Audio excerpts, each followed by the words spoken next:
Olá, você que sempre nos acompanha. Hoje nós trouxemos uma grande e excelente novidade para você, além de um convite imperdível.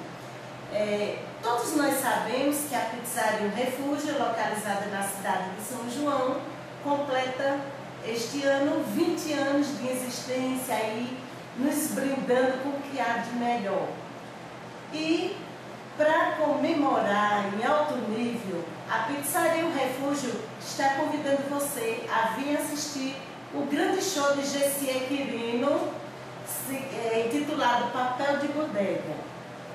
Esse show realmente imperdível vai ficar ainda melhor com sua presença.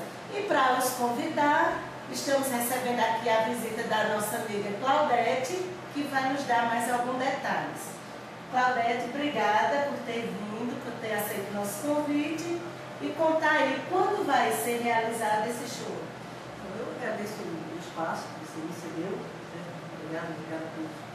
Então, dia 20 de novembro, você disse, a gente está trazendo o Gessie Quirino pela segunda vez em São João, certo? A pizzaria já traz pela segunda vez o Gessie Quirino em São João, e agora uma data especial comemorando os 20 anos da pizzaria. Né?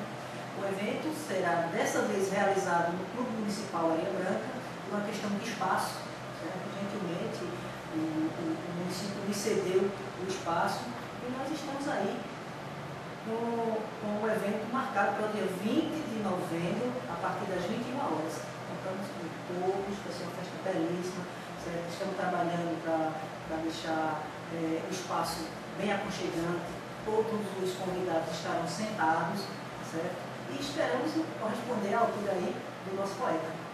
Claudete, o ingresso está à venda na Pizzaria O Refúgio e em outro local? Isso. Em São João, na Pizzaria O Refúgio, na Panificadora Lopes, Estevo Estúdio e no Cyber de Galego, Galego de Sazar. Aqui em Garanhuns, na República do Café, lá com a nossa amiga Andréia, e em Isa Calçados, essa pataria ali na Avenida Santo Antônio. O ingresso custa apenas R$30, um preço bem acessível a todos. Temos dois tipos de ingresso, o social e o VIP, por R$40. Certo? Então está todo mundo convidado aí, com um preço de ingresso bem acessível a todos.